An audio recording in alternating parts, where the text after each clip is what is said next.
Hello everybody, and welcome back to the LJL officially unofficial, of course, bringing you full coverage of the LJL 2021 Spring Split. I will be your host now with the most, Alex, otherwise known as by Mars Swan on the internet, and we are now joined by Milky Cereal. Milky, say hello to everybody out there. Good evening, everyone. Konnichiwa. How are you all doing? Excited to be here for what looks to be two action-packed games. Absolutely right about that. And of course, Nymera, hello, sir. You're still here and you're color casting now. I am. I've taken off my hat of the whole hosty person doing stuff in the background, and now you get to hear my voice a little bit more while the gameplay's happening. And we've got 2 games to do that in. Let's make the most of them.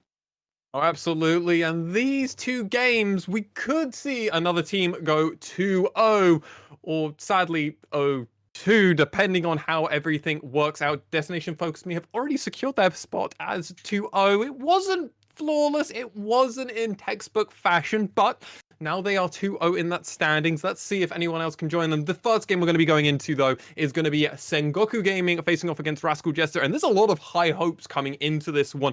I want to go over to you, Nymera. First thing for Sengoku Gaming. This is a team that we've already talked about in depth over on our podcast, which if you haven't checked it out, you should definitely go and listen to it. But Sengoku, this is a full rebuild, really, of this team outside of NT, and what do you think of this? I think that they've managed to bring together a group of players which should play a certain way. And for me, as someone that views it from the more analytical side, I'm thinking Crash, aggressive invading jungler. Ramune, aggressive assassin playing mid laner. Gango, the most aggressive AD carry in the LGL, maybe the most aggressive AD carry, for better or for worse, that I've ever cast. NT also loves to play a couple more of those pick supports too. So I look at this team, and outside of Paz, who's a bit more of that rock, I think Sengoku, this could be the new CGA from 2020, where they are just looking to go all in all the time. But they also could do Rascal Jester summer things and do the opposite. And Milky Cereal, not mesh. What is your perspective coming in as a fresh face into the LGL? What are some of your takeaways when you've done a bit of research prepping for Sengoku? Well, I mean, when I was initially looking on Rascal Jester, I saw, 2-12 in Summer Split. They don't look that good. And then I saw their game against DFM, and they were this close to taking the win, but they just couldn't do it in the end. So I think Sengoku, they might have a hard time, but it all comes down to this rebuild that Sengoku have done. Considering that they were second in Summer Split, it is such a massive rebuild that they've had, and they clearly think that there was stuff going wrong. They've clearly changed a lot of stuff, and now it's time to put, pen to the paper, the champs on the Rift, and see if they can perform. That's a really fair analysis of this. Rascal Jester have looked really strong in their previous 2 games. This was a roster that, in their previous 2 games, I was like, well, there's a lot of hope here. Well, no, this is their second game. God, in their first game, they looked rather good against Destination Focus Me. Unexpected, I would argue, because we had power ranked them here over in the LJL OU. I only for on our podcast, so personal opinions and biases are coming into that, but we put them about a 6th to 7th place team. They performed far better than a 6th or 7th place team historically has shown in Japan. Now, a brief question, has the power level of the region just gone up? Oh, that is a good question. Because I'm sat here and I'm thinking, CJ has kind of fallen apart.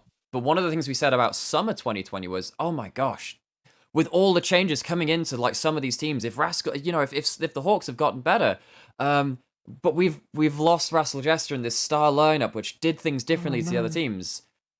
They're kind of back. This is the best start they've had, like out of the 2020 splits, and then this one. This is a very good start, taking it right the way to DFM. I'm really liking the look of this. So there's a possibility, Lexi. Milky, changes have happened, preseason happened, item changes happened, minor champions have had small reworks and tweaks changed because of everything that's been happening. Coming into this one, where are you expecting a focus to be? Is there any champions roles or even maybe lanes that you're particularly interested to watch? I think from my limited understanding, it's a lot of focus we're seeing towards the jungle. And I think Nymera was just mentioning a bit earlier about how Crash is very aggressive as a jungler. So to be honest, I'm really looking forward to seeing what Crash can pull out. And don't forget, for Rascal Jester, their only remaining player from the previous split is Hachimeka. So I think this is going to be a very interesting kind of dynamic of the new state of Sengoku Gaming versus the old guy from Rascal Jester. I don't think he's an old guy, but you get what I mean. The Papa Whatever vet. he likes is the to us. mecha. He's a dad now, so he's a papa now. Okay, there we go. Yes. Daddy's home, right? Yes. There we go. Let's end it with that. Daddy's home. Gentlemen, I always love to do this when I'm on the desk. We don't do it all the time, but I do love to do it. Nymera didn't do it, so I definitely get to do it. Predictions, gentlemen, coming into this match after seeing the performance from Rascal Jesters, which I think is all fair to say. Who do we think is going to be favored coming into this match? I think for me, after seeing the Jesters in that match and seeing, importantly, they were communicating effectively, particularly with that first blood onto Ari. This is a guy that's really good at his laning fundamentals, and they caught him at just the perfect time.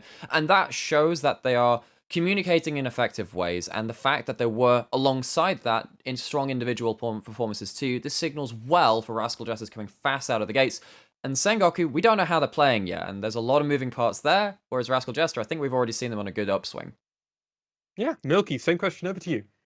I'm going to go on the opposite side from Nymera because A, that creates an interesting dynamic between us and the cast. And also, I have faith in Sengoku Gaming. I think Rascal Jester, yes, they look good. You know, Mars One, you and Initialize, you brought up how Recap is back on the team and how he looked so good on that Zoe. And I think Rascal Jester, individually, they looked good.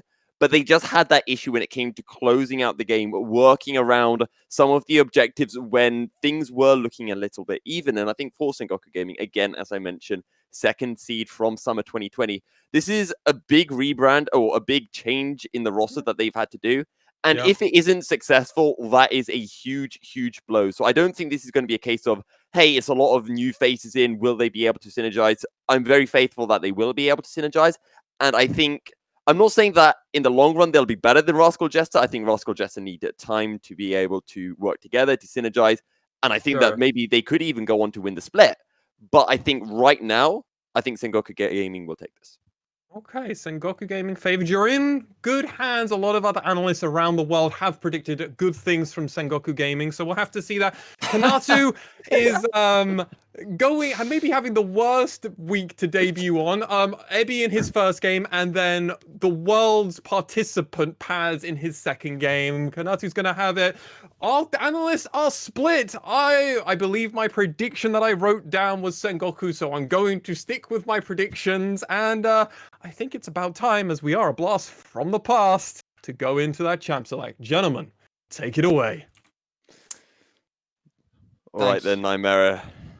All right, let's get into this. Okay, so on the blue side for their first game in spring 2021 on the LJL, it's going to be Sengoku Gaming. It's Paz, Crash, Raminate, Gango, and Anti. Ran through that on the post-game, pre-game desk. But Milky, how about you take me through this Rascal Jester lineup?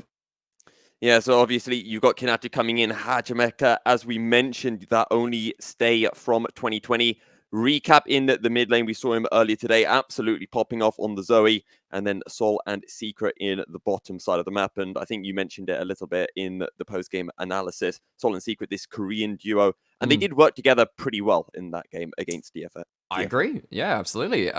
So you said when Lexi was asking you where you think that all of this pressure is going to go towards all this focus, probably going to be the jungle. I am very much inclined to agree with you. Hachimacha is this very cerebral jungle, and we saw him on the Olaf that last game, tearing apart that mid lane matchup, with the help, of course, of a couple of very choice bubbles from Recap Zoe. So the Olaf, Pantheon, Nidalee, and Talia all taken away. Very, very strong champion picks at the moment.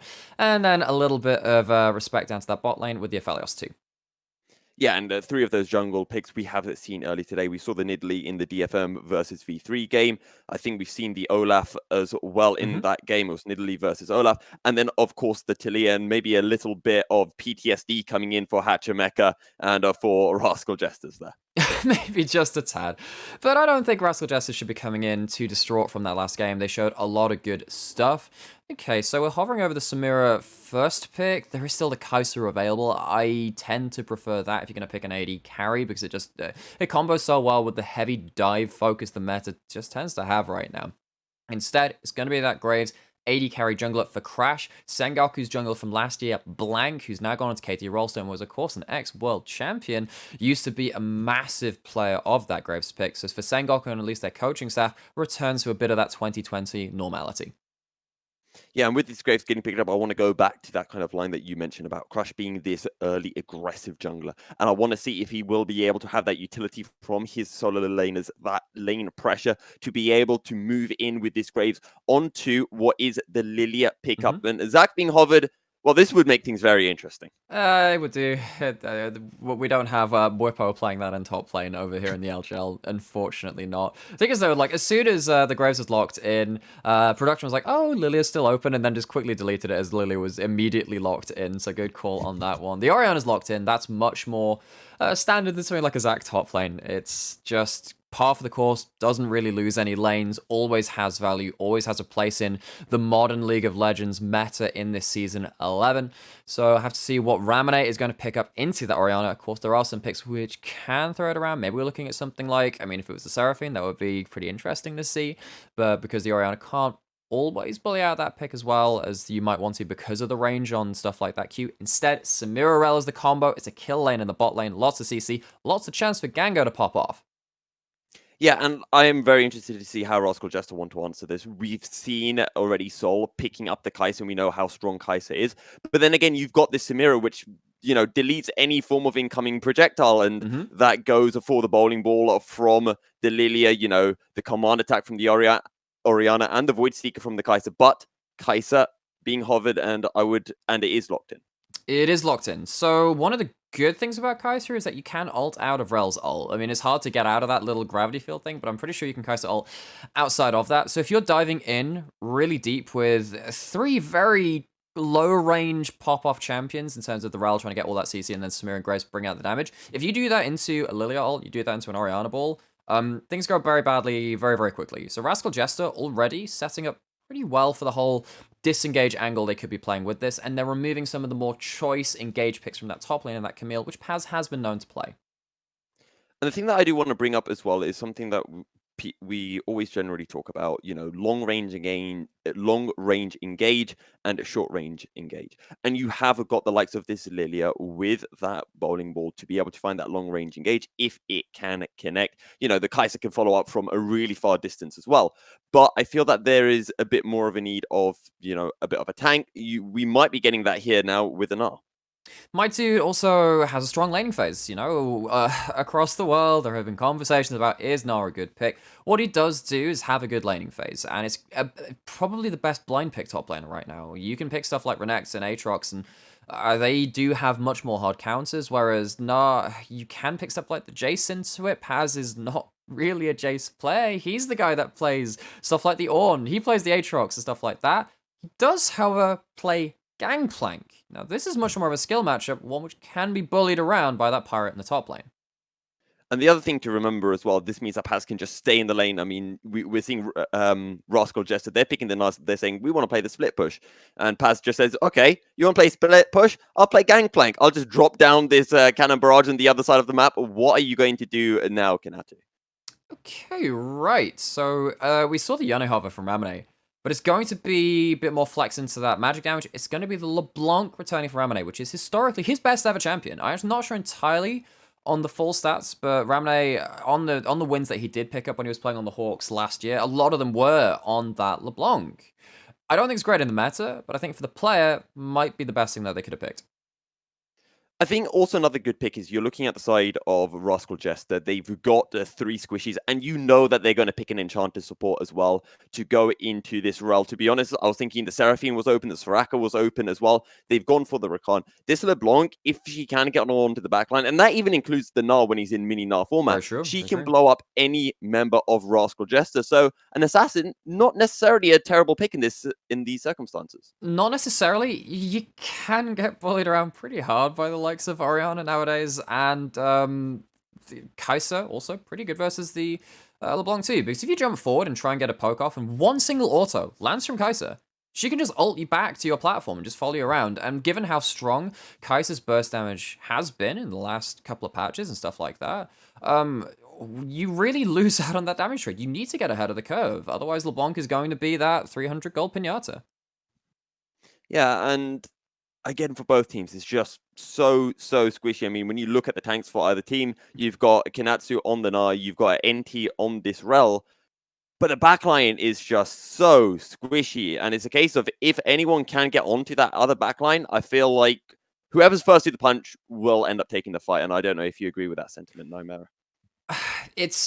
I agree with that, but then there's the caveat of how easy is it to get to that first punch? Because you've got Graves, who's low range, has a smoke screen, that's what you're offering. LeBlanc, who can get poke out, so maybe that's an option you have. Gangplank, which needs to set up barrels, so doesn't really like going forward too much unless someone else has already made the engage and you put the cannon barrage over it. So you're really looking at NT first. Whereas on the other side, you throw out swell seeds. That's fine. That's cool. Boomerangs, they're nice. Void Seekers, that can actually open up some options too. The Shockwave and the ball just being left in a choke point is really dangerous, and Rakan is the most safe enchanter in that class because you have escapes, you have an inherent ability to get out of dangerous situations where something like that Seraphine they hover doesn't. I've talked about that a lot in my cast this week because I see a lot of people playing Seraphine and I think you don't necessarily understand the problems of not playing a champion which can safely ward and have like the battle dance and having that grand entrance from Rakan to get away. So I look at Rascal Jester team comp and like, they have much easier and low risk ways to get up in the face of Sengoku and start fights and be first to that punch that you're talking about. Whereas Sengoku, this is a chance for them to say, look, we are aggressive players. We want to pop off. We want to get in there. Let's all be on the same page and see if we can get out of the gates very, very fast. So going back onto what you were saying with Sengoku, I do agree. You've got the barrels to drop down that little bit of poke. And it's the same for LeBlanc as well. Distortion in, see if you can find an ethereal change and then distortion back out. And you're constantly fishing for these engages. And with Rascal Jester, you've got something a little bit similar with that Lily, can constantly be throwing out those bowling balls. Same for Orianna. You can constantly be throwing out that command attack and waiting for that opportunity. But when you do look to both supports here, and that's what I really want to focus on, Secret versus NT.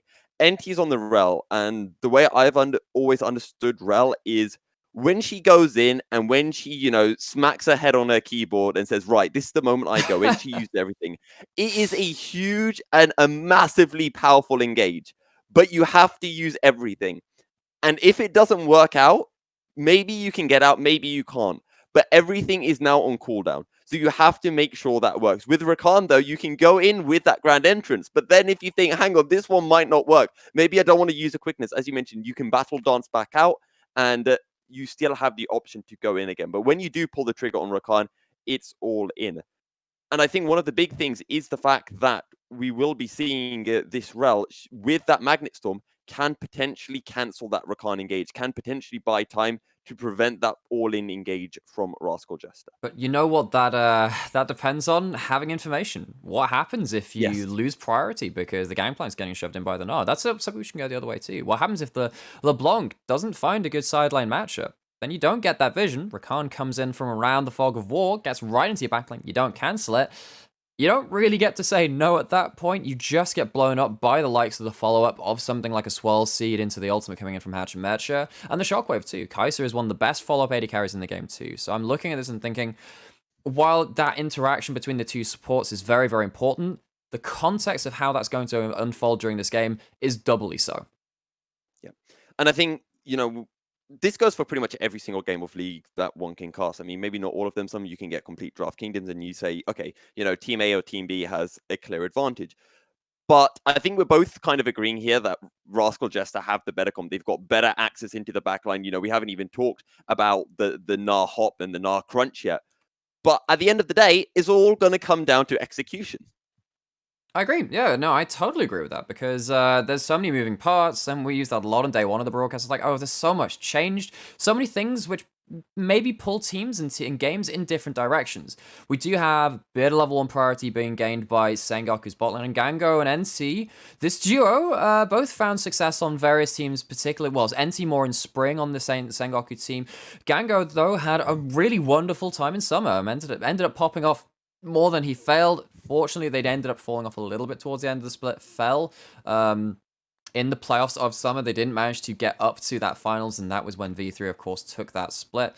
But, of course, Gango had a lot of accolades to take from there. Paz was one of those winners on the other side of it. So, as Lexi was saying, this is a world's participant. Lots of experience on this Sengoku roster. Just now seeing if they can get all that experience on the same page. Yeah. And, again, going back to Crash, that aggressive jungler we talked about, you mentioned Gango, this aggressive ADC. He's playing Samira. You have to be aggressive on Samira. You've got to get right into the thick of things, like a Katarina, pull that Inferno trigger, drop it down the damage. So we'll see how all of this does play out in the next 20 minutes or so. Maybe it won't even be 20 minutes. It could be a pre-20-minute game. Who knows? I'm just throwing it out there. Who knows? We've seen it all from the likes of these Sengoku players on their previous teams. In fact, actually, one of the best games we had of last year was one of the games between Sengoku and Crest Gaming Act, which was actually, speaking of that, got a little bit of a threat in that 2v2. But we saw Gango pop off in a late game of Felos versus Sengoku, and their AD carry Yutori Miyashi, who is outgoing from this team, who has ended up retiring from professional play. We do have to talk about this player, because Yutori Miyashi was maybe the best AD carry in spring in 2020, had a bit of a rough summer, and Recap is looking to have a bit of a rough mid lane experience here. Yeah, the ethereal chains will connect. End of the line, not quite the end of a Recap's life. He will be able to survive, but was forced to burn the flash in the process. The end of the line has a chain attached to it. Recap takes that summoner and leaves with their life at the very least. But that's an important thing about this matchup. Lots of gank potential from the LeBlanc, who very early into the game does have gank setup in a way that few mid laners in the current pool have. Maybe something like Syndra does in the same way, I guess. One of the things which playing against LeBlanc, and also being a LeBlanc player myself, is that once the chain connects, you don't always know whether you're in danger. And do Sengoku know they're in danger? And here, Secret's looking to go in. The grand entrance comes through. Gango is forced to retreat, and now NT will just get bullied out slightly. It will just be the trade. A Secret goes down to half HP. NT having just returned to lane and picked up a refillable potion on her trip to the shop. Okay, so good reactions from Gango, because that stops a lot of the follow-up damage from Salt immediately coming through, so it's an ignite for nothing really else gained on the side of Rascal Jester, really, and we have ourselves, again, back to this tentative 2v2, with 2 low-range AD carries and 2 engaged supports, which means that you always have to keep your eyes somewhere around this area. Yeah, and, we talked about how NT on this role wants to be playing into, a tank support, but with something like the Rakan, it can just decide to go in, battle dance back out, even if you do snap that chain and get him CC down for a split second. And right now, Sol's just having a nice time. That being said, though, farm advantage currently on a Gango. Just for a little while, waves are even enough. It's not a significant advantage. I'm looking across the other lanes. No real significant advantages there either. Jungle looks like we've had the scuttle's obviously all taken, and Hachimecha is about 2 camps behind, even with the same amount of camps spawning on each side. So Crash finding that small advantage, but nothing has broken the game in any sense of the word just yet. We're waiting for the first big plays. There's a dragon spawn, that might be the first thing, or it might be a roam mid from Secret, who has been spotted from Ramune. Yeah, ethereal chains will not connect. The distortion still available, so Secret decides against engaging, and Hachimecha will use the fact that Secret is around just to step forward, get a little bit of vision in the bottom side jungle of Sengoku Gaming. And as you mentioned, that Drake is up, and currently neither mid or bot is there any real priority. And as I say that, Ramune starts to get a little bit of priority in the mid lane. Tiny bit. Both junglers are on the bottom side of the map, but good wards coming out from Secret. I have to say, was a big fan of Secret in that last game. Had some really good moments against that DFM team. Of course, didn't end up pulling out that win. But immediately, I love to see how these supports can unlock themselves from their lanes and start giving some impact to the rest of that map. Because you know that this is a kill lane, but if you ever get a chance to go into one of these snowball matchups like LeBlanc, who we said needs to be ahead. If this LeBlanc gets ahead, there is a lot of possibilities of what you can do in terms of like trying to assassinate Sol, who is a big part of the consistent DPS on Rascal Jester. But you do need to be ahead for that point. So if Secret can tilt that matchup, it can very much affect the win conditions from the Sengoku team. Yep, and that first Drake of the game is secured by Crash, as Hachimecha was on the top side of the map, and Crash says, all right, I'll just take this one for free, courtesy of, again, that lane priority that Ramune was able to have. And here comes the engage on the bottom side. Crash is here as well. Cannon Barrage will follow. Flash forward, end of the line. Collateral damage will secure Sol for first blood of the game. 1 shot, 1 kill. Okay, a couple more bullets involved than that. Crash goes forward, takes down Sol, and this Kai'Sa, who we just saying is so important to this Rascal Jester lineup for that ability to kind of counter-assassinate the likes of LeBlanc, go into the side lanes and be that consistent 80 damage threat in the way that only Kai'Sa can be with her ultimate, is taken down, and Graves is on the board. And I actually want to point out something else that I feel Sengoku Gaming did absolutely perfectly there, because it is subtle, but every time, we always talk about, if you look for something on one side of the map, the enemy team should look for something on the other side of the map. The timing of that from Sengoku Gaming was absolutely perfect, because Rift Herald's not up, and even if Hachimecha wants to go for the blue buff, which he did try to do, Paz was able to rotate down instantly, and Ramune had priority in the mid lane to be able to contest that. Now Rift Herald's up, and Exactly, Sengoku Gaming are going to look for this as well. That's the follow-on effect, actually. No, it's exactly the right timing. You manage to get something in the bot lane, which then means you get a reset coming out from your bot lane too after that fight comes down. Manage to move NT to the top side of the map, much in the way that Secret unlocked himself from his lane partner earlier in that mid lane. Look into that matchup. You knew that Kinatu also didn't have teleport available on the top side of the map, so Sengoku take themselves a free dragon and a free herald. Yep. Drake, Herald, First Blood, Sengoku are taking it all. Ramune will be able to find the ethereal chains. Shockwave buys some time. Recap has the flash available. Hachimecha flashing forward. Will be able to find the sweeping blows. And in comes the killer instinct. Crash will fall as well. 2 going the way of Rascal Jester. And they are back in control of the game.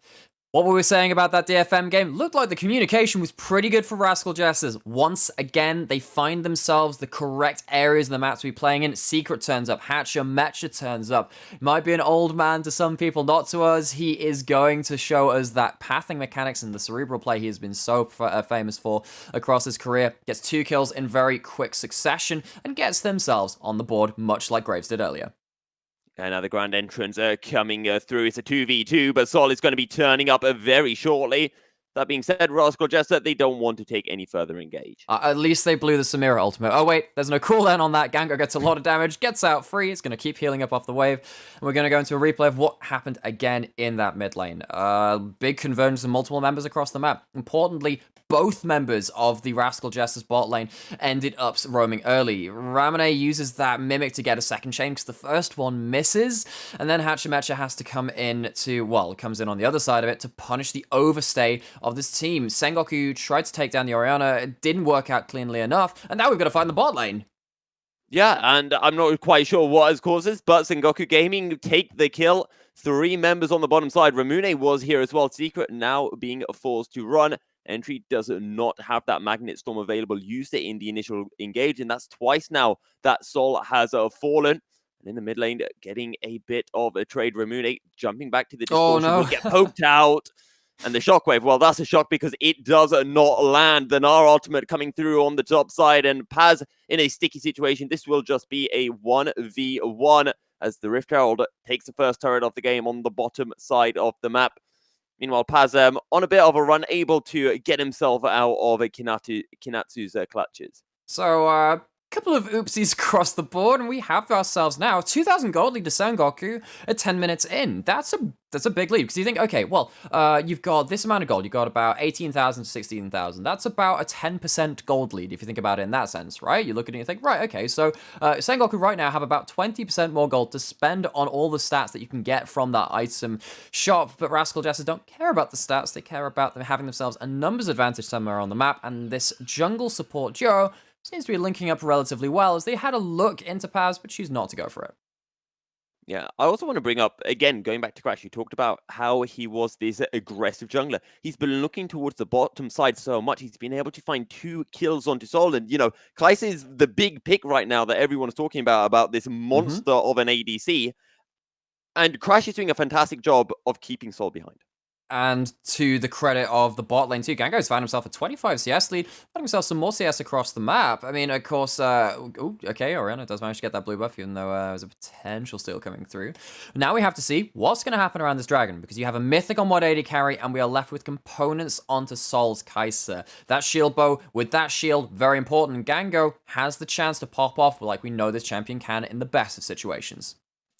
Yep. And second Drake of the game is up as well. That's a Mountain, and 4 members of Sengoku Gaming are on the bottom side of the map. Recap could look to pincer in Sengoku Gaming. Both top laners still top side. Oh, Recap's way overstayed here. Gonna TP out. Can the Ethereal chains land?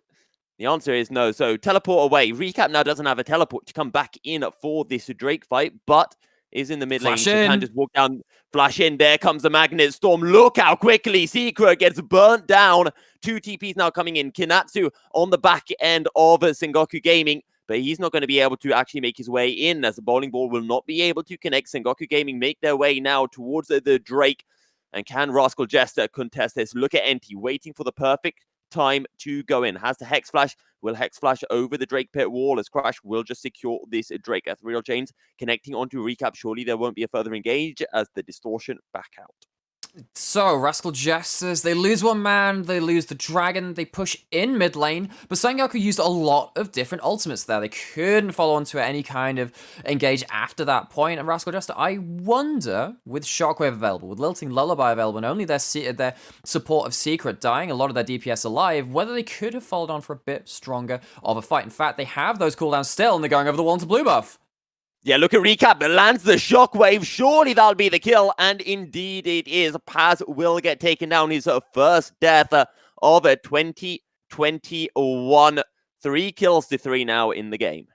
3-3, and it's just like we were saying, Rascal Jesters had the tools, the opportunities available, which Sengoku didn't after that dragon fight had transpired. Now we have Kinatu up in this top lane, taking down some plays, while those plays did fall in the bottom side in favor of Sengoku earlier in the game when they did summon that Herald, which they took from that first blood phase of play through the bot lane. They do manage to, at least Rascal Jester, pick up some of those plays before they fall off in the mid and top lane. Okay, let's break down this game for, let's say someone's just tuning in now. What's happening? What's happening? Sengoku find themselves early objective leads, Rascal Jesters keeping in it with a series of good picks, and also a lot of laning advantage for Recap over Ramene's LeBlanc. We're now going to another one of those objective fights, and for the first time, we might see ourselves a bit of a fight around it, but with Orianna on the bot side, looking a little unlikely. Yeah. Paz is also on the bottom side as well, though. However, he does have his cannon barrage available to him in just a few seconds' time, and it is now available. Recap also without a teleport. And Sengoku Gaming, they will secure their 4th objective of the game. 2 Drakes, 2 Rift Heralds. They've already used the Rift Herald to secure that first turret. They've got a set. They could potentially look for their second turret as well now. Could do. It looks like lane allocations means that there's going to be a fair amount of wave clear from both sides across the board. Not sure we're going to see any of those structures falling until... So Crash Course does have that Herald. The mid lane turret, pretty high HP though. 1 kill it in 1 charge. If Recap does end up moving there, or even Kai'Sa, because Kai'Sa has that Q upgrade now. When you complete your Mythic and have that Dirk on top of it, you have enough AD between all of those different items to get yourself that upgraded Q. That means wave clear, and Kai'Sa is one of the best in the game from that AD carry position, although there is the impending doom of that Rel Samira combo engaging them under turret. Let's see if Sol can wave clear it. Yeah, so here comes the Rift Herald as...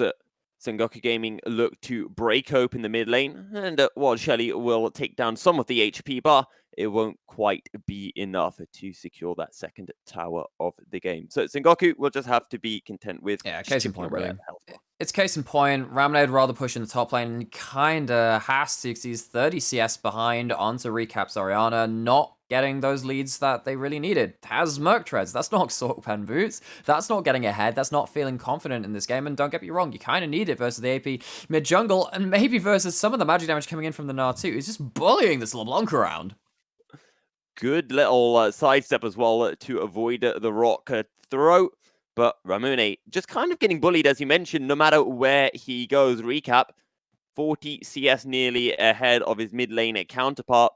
And Recap coming back into the LJL in really good shape. Game 1 we saw him absolutely popping off, going, I think it was 3-0 on the Zoe early on into the game, just 1 death in the entire game. And now here in his second game of 2021, sure, he's not massively ahead in terms of kills, but he has a huge CS lead. But they also have different roles, the matchups that he's playing. Right now, he's going to be scaling up, wanting to get that farm so he can remain ahead of the game in some ways that he can, and then turn up to the team fights and be that threat with the Shockwave, which is so important against this lower range comp from Sengoku on the other side of the Rift. Hatch and Metch are also playing a similar kind of role, throwing out the Swell Seeds and having a lot of damage versus the low resistance stacking, low HP stacking members of that team. The Swell Seeds and the Dream Dust alongside Leandri's pack a punch.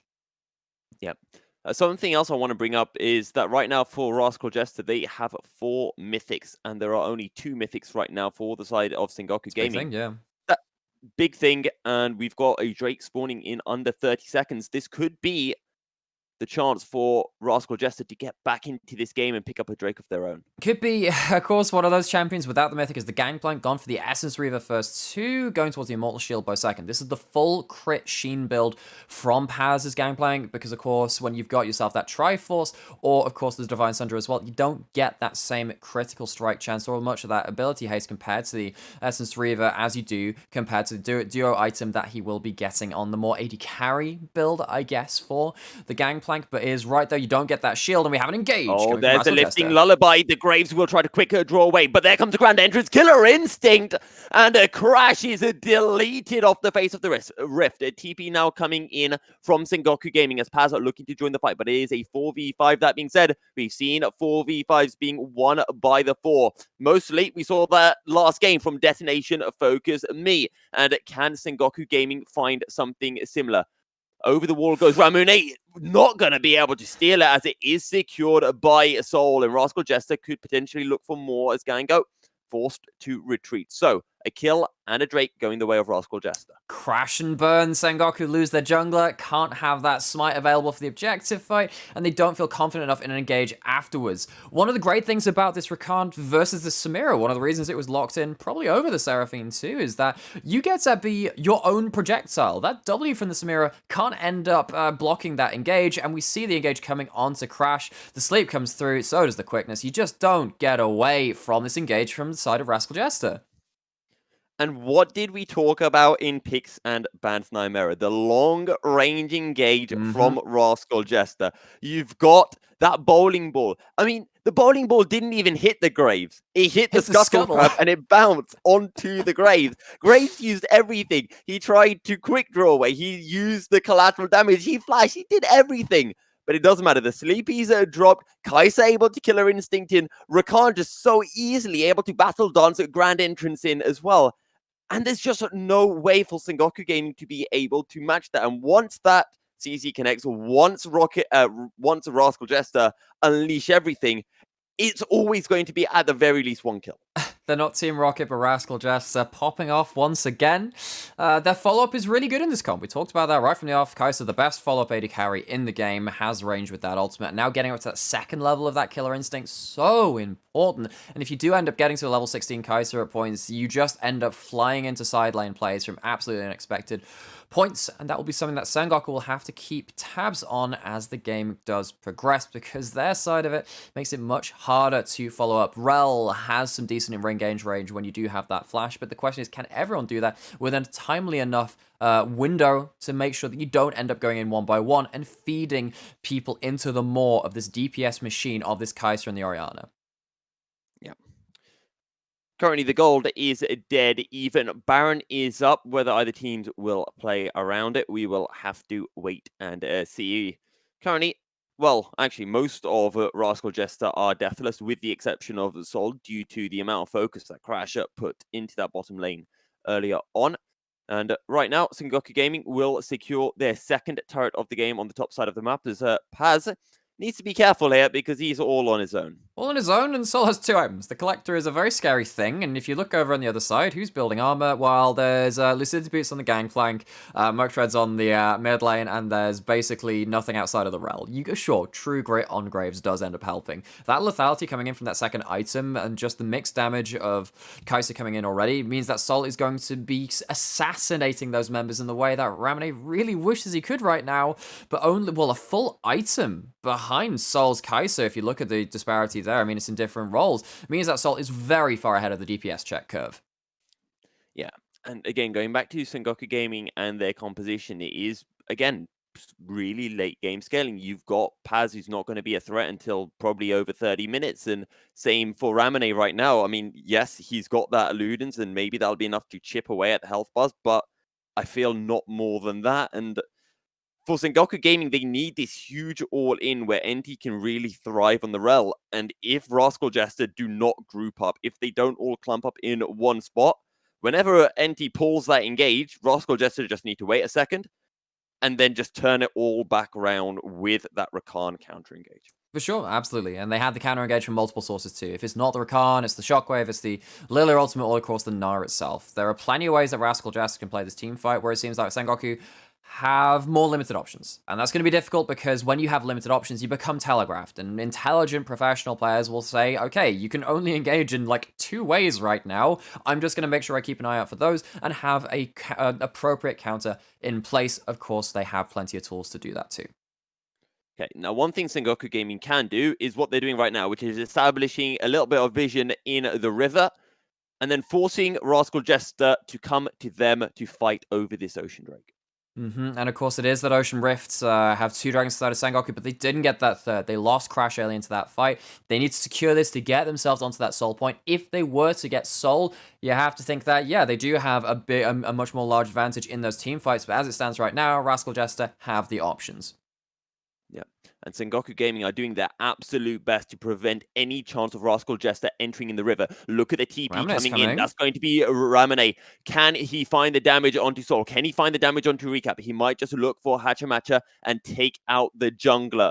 And right now, Rascal Jester have no way in. Kinatsu just going to keep on pushing on the top side. Will he eventually look to TP down? Ethereal Chains do connect. There's a TP from Kinatsu, but the Drake will already be falling. Mega's going too. in with a Magnet Storm, but it just does not quite connect. And there's a counter engage. Grand entrance into the Killer Instinct. That's already one going the way of Rascal Jester, but both supports have fallen. Look at Hachamacha on the other side of the fight. Gets deleted by Ramane, and that will be the second kill for the side of Sengoku Gaming. Paz has no way out of the Drake pit, and Sol will find his second. 2 for 2, but crucially, Sengoku Gaming secured the Drake.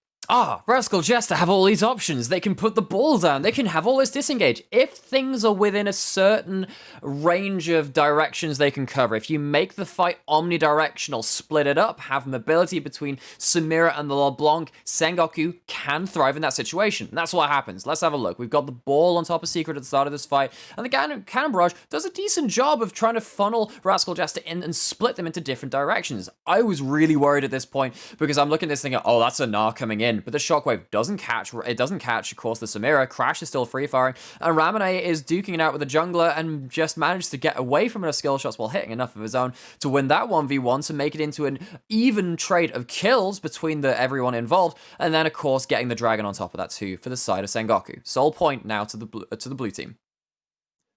And Ramane looking for a little bit more. Ethereal Chains will not connect, but we saw exactly what we talked about, which is the fact that NT would go in on the rel, and a Rascal Jester, they would just wait 1-2 seconds, wait for that Magnet Storm to end, and then Rakan goes straight in. And it was a perfect counter engage, but it just seemed that all of Rascal Jester weren't quite on the same page with that re-engage. Hachamacha just on the wrong side. No, you catch the front line. Sure, that's cool. Right, cool. Yeah, you get some damage onto NT. That's nice. Well, NT's not the one doing the damage. Kango gets to stack up to the ult, and that's when you start having these problems. Rascal Jester seems to be on the right page, and they had the right idea. It's just the execution at that point, making sure that combo hits people like the Samira next time. Yeah. Well, let's see whether Rascal Jester can get on to a Gango, who is currently a deathless, one of the 2 members from the side of Sengoku Gaming who are yet to die, the other being Ramane on the LeBlanc. 5 kills at 2-6, and that gold still very even. The only objective up right now is the Baron. We have got another 4 minutes or so to wait. Oh, they're going in? Yep, the Sleepies land, and that's exactly what they need. They snap their fingers, and just like that, Gango is off the rift. And here we go. Rascal Jester want more. The blooming blows Coming in. NT will perish. And can Crash get out? Point Seeker follows, and the Killer Instinct will secure the kill. Rascal Jester find what they need. They secure 3 kills, and they will be able to secure the Baron as well. Sol really just tells Crash, stand and deliver, and collects with the collector. Single target Q, 1 more auto following through. Gets the kill onto the Graves. No jungler, no worries. Sengoku fall apart after Gango gets caught by, what did you point out right at the start? Maybe you should take over the color casting role. It's the long-range throwaway engage. It lands, not 1, but 2. You get the W out of the Samira after the W almost hits from Sol. The ult comes through, and we're going to see the start of that again.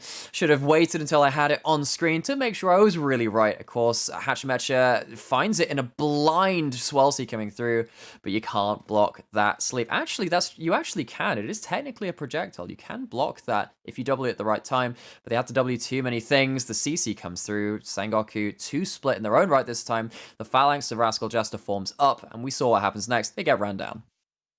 Yeah. Honestly, why have an Ashe on your team with an Enchanted Crystal Arrow when you can have a Lilia with a bowling ball on like a 15-second cooldown? That's a very good question. It's almost like Lilia has played and Ashe isn't so much right now. Wow, maybe that's why. Maybe it really should be the color caster. I mean, it's just crazy, and it's what you mentioned as well. Rascal Jester, they need to get onto Gango, and I think Hachimecha heard you kind of in past. Someone was like, "Yo, heard you going to talk about this." Yes, let me land this. And if Rascal Jester find any form of CC, they can snap their fingers and find a kill just like that. Sengoku Gaming, they need these 5v5 team fights and not to get picked off. And I have to say, from both other compositions from Rascal Jester, both versus DFM and then this one too, I've been pretty happy with whatever's coming out of that coaching staff, whatever's coming out of that tactician's gaze from the team, and that signals very well that they're coming into the split so well prepared, and they don't have to spend the first couple of weeks figuring out what's going wrong, because right now it seems like it's going pretty right. Yeah. At least on the drafting side, maybe that execution again, we saw it against DFM. Again, they're in a good position, our Rascal Jester. Can they finish the landing one up? Exactly. Secret trying to zone the rest of Sengoku Gaming away from this Drake, and the Drake will be secured. Collateral damage a little bit too late. But Paz is just farming up. And again, we talked about the fact that Sengoku Gaming, they have the likes of the Gangplank, they have the LeBlanc, all of which are going to be scaling, will become monsters in the late game, even crash on this Graves. Exactly. And of course, we were talking about, wow, what happens with this counter-engage stuff from the side of Rascal Jester? Gangplank is that in their own right, and Rel is too. If you do dive in, you get caught by them, bad things can happen. When this third item from the Gangplank comes through, and that will be the Infinity Edge, comes through, if you get a crit barrel onto the Kaiser, they just disappear at that point. Maybe that's what Sengoku can play around, but what Rascal Jester are playing around is saying, you are not trying to even stop us grouping up in the mid lane. You're trying to 1-3-1, means you can't even defend your turret in the mid lane because we have that Baron buff. Yep, and Rascal Jester just doing everything that they need. They push forward, they crack open the base, they take the inhibitor as well, and this is just going to give them that little bit of map pressure to now rotate over to this top side of the map and look to secure their second inner turret of the game. That's the plan. Looks like they're actually they did pick up a lot of gold in the last... Oh, Ramune. The ult's coming through. Oh, there's the Sleepy's Killer Instinct. Will it follow up? Yes, it does, but it's not quite enough to pick up the kill. And Solly tried to use everything for that Killer Instinct. Collector didn't quite proc. The Gale Force did come in. Blue buff will be secured by Rascal Jester. They fish for the engage, and now everything is on cooldown. This might be the chance that Sengoku Gaming need to find a fight in their favor. It might be, but there's no dragon available. That just got taken. Baron just wore off. They were looking to reset, spend their gold. That was very close to being a kill onto Ramone's LeBlanc. It was the W shield from Gango coming in, blocking the last couple of shots of the Acathian Rain, the Kaiser Q coming through, and the Aegis being popped by NT shield comes through. Ramone just about squeaks through that encounter, and you were right. That was dangerously close for the Collector, reaping yet another set of gold and HP for the side of Sol. But as it stands, though, does manage to get out of there, and we reset and wait for the next objective to come up. Yep. But maybe this is what Sengoku Gaming need to play around. Maybe they need to play around Rascal Jester, going for these long-range engages, throwing everything into finding that pick, and then when it doesn't quite work, they can then turn it around with NT's engage. Maybe that's what they need. Maybe that's it. Of course, they're not out of this game. Yeah, Sengoku were 3,000 gold behind, but you know what I'm talking about? Oh, wow, 2,000 gold when you've only got like 18,000 gold. That's like a 10% gold lead. Whereas now you've got a 3,000 gold when there's like 55k on Rascal Jester. The percentage gold lead is much less. We won't stop Rascal Jester trying to get a pick onto the Rel. Oh, the grand entrance. NT will get... Well, takes a lot of damage. Void Seeker, not quite enough at finishing things off. The bowling ball doesn't quite connect, but Rascal Jester, they aren't done yet. They have decided who their prey is, and they want to keep on going. Another bowling ball connects onto Ramone, but NT, tanky gull, and will be able to survive.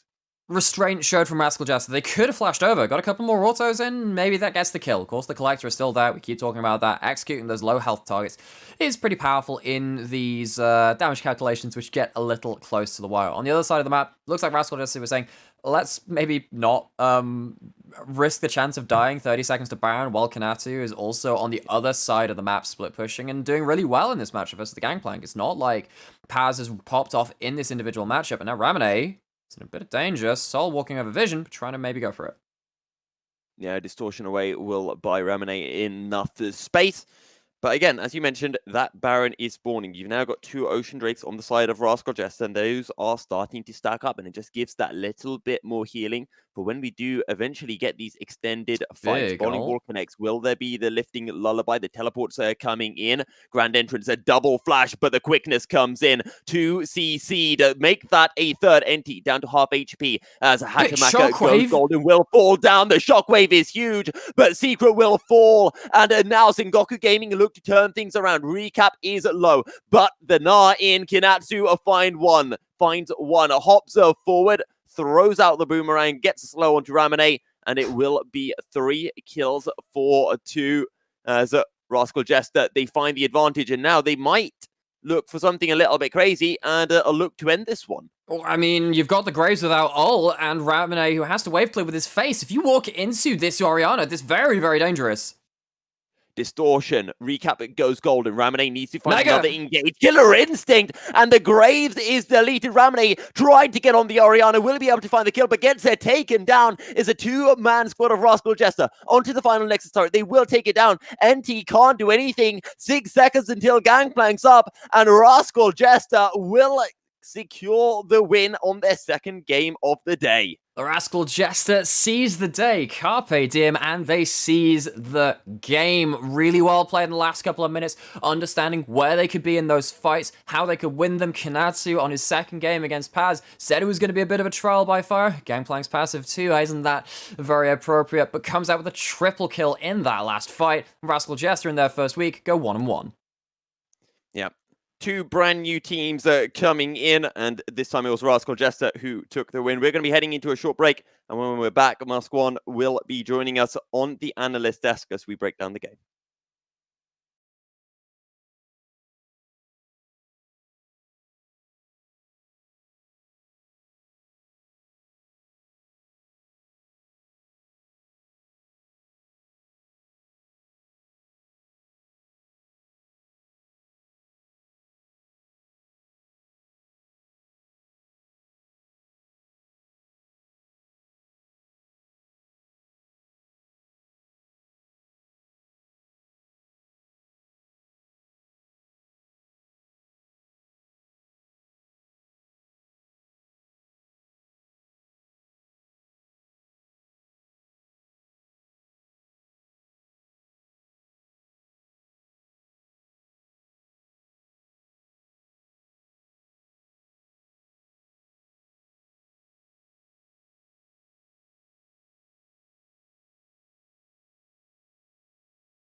Hello everybody, and welcome back to the LJL Officially Unofficial, bringing you that coverage of the LJL 2021 Spring Split. We've just witnessed to Sengoku Gaming in their first game on the Rift, and Rascal Jester, being the jesters they are, they overthrew the Sengoku army and said, no, we have bigger plans. Gentlemen, let's go firstly into the draft, and I'm going to take this over to Nymera for this one, because this was a draft that was very interesting. A lot of things went differently. How do you want to unpack this?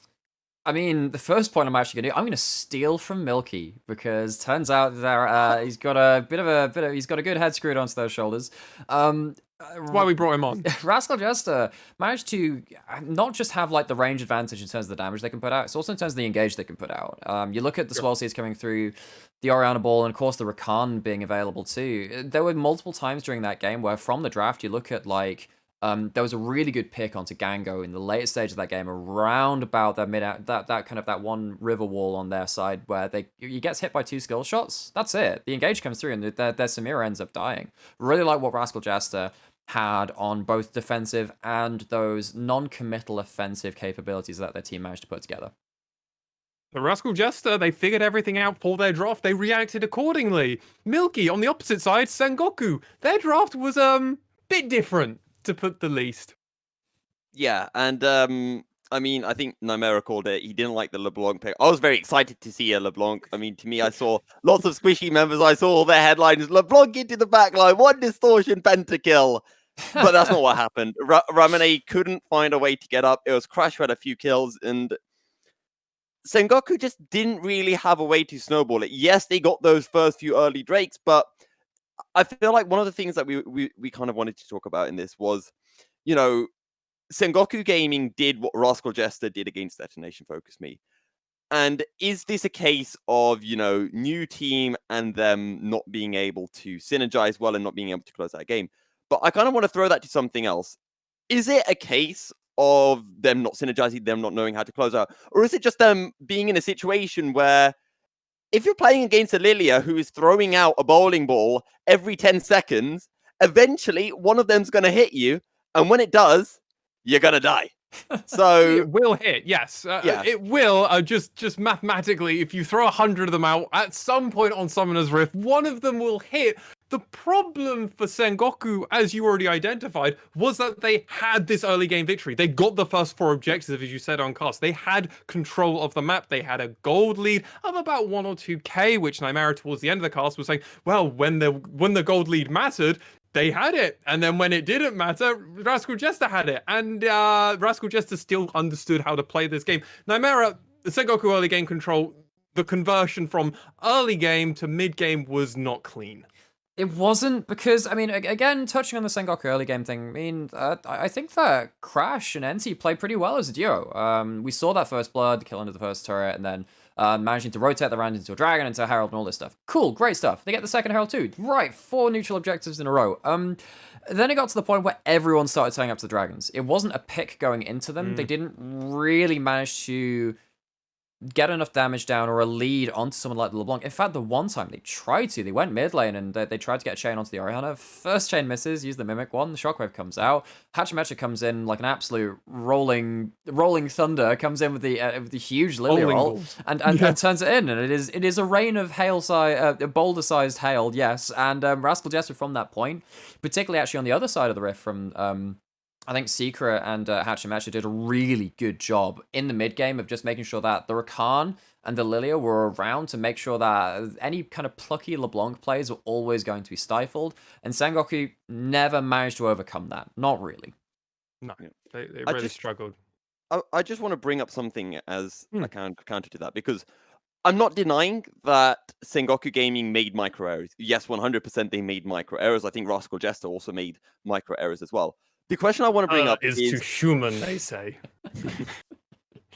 The question I want to bring up, though, is this a case of Sengoku Gaming having failed to convert that early game to that mid-late game advantage? Or is it just a case of their draft not allowing them to do that when they have to fight 5v5 round objectives? Because I think honestly, there's an argument that's a bit of both. And I think actually, Milky, an even better way to know that is we need to see more games from Sengoku, because then we'll start identifying flaws within their level of play. What you've just said is probably something I will use a term I've used a lot on the podcast. But I'll put a pin in that. I'll put a pin in that, and we'll come back to that in like 3 or 4 weeks from now. And I'll be like, well, I'm gonna quote Milky Cereal here. Moving forward, though, gentlemen, we must get towards the end and talk a bit more about Rascal Jester in their victory. They found the mistakes, as you already identified, Milky and Nymera. They found the mistakes that Sengoku was making, that Rascal Jester were making against DFM in their game. But Rascal Jester, this was a team that has really come together. This is their second game. They played, maybe in some people's eyes and some analysts' eyes, the top 2 teams, and they went 1-1. What's the ceiling, and what from this game that we saw from them, how far can they go with it? I mean, for me, I look at what Rascal Jester did in terms of the stuff which is actually kind of hard to do. Having good flow of information, making the right decisions based off that right flow of information. Don't get me wrong. 1-3-1. 1-3-1. If you play late game versus DFM, and you know they are a roster which has won so much in this region, you don't favor any team in the LJL against that. For Rascal Jester to really take it to them, and then against Sengoku, draft themselves into an advantageous situation, which Milky, of course, has talked a lot about, and then also have the ability to continually make a lot of good moves in terms of the things which you actually go and notice, like, oh, the Ricard just left lane at a really good point there. That's really cool. Hachimecha was shielding this moment really well. Nas winning against the Gangplank. Hey, all of this stuff is going really, really well. I think that Rascal Jester have gotten off on a really good foot. Now I need to see this persist. It's actually a much easier thing for them. Just maintain what you're doing, and I think you'll do pretty well this split. Yeah, Milky, same thing to you. I'm actually glad that we're kind of, finishing off on this point, because I'm glad that we're taking it on a positive note, because from everything that I've seen of my first day of watching LJL, it all looks really, really positive. I mean, DFM, they took down V3, so DFM have clearly made some improvements. They're looking strong. And then you see Rascal Jester beating DFM in the early game, Sengoku Gaming beating Rascal Jester in the early game. So in terms of, that early game, the caliber, the quality of players, it's all there. And now it's all, again, what we talk about, converting from that early game to that mid-late game, which will happen over time. These are still new rosters. They haven't played with each other. None of these players have played with each other yet. These are their first games. So it will come with the time. And, for either of these 2 teams, you wouldn't be surprised if you see them at the top of the standings come the end of the season, if they get that synergy down. So only good things from me. Only good things. We will have to see. That's right. Only 2 teams actually kept most of their roster together. That was obviously Burning Core and Destination Focus Me. Everybody else went boom to some degree, and 1 or 2 members might have hung around. However, we have got our final game of week 1 of LJL action to bring it to you. It's going to be a big match, honestly. Sengoku Gaming facing off against V3 Esports. 2 rosters, 2 organizations who have definitely made a statement in the LJL over the last year, looking to make probably an even greater one in this year. Gentlemen, let's go to a break, but we'll be right back after it.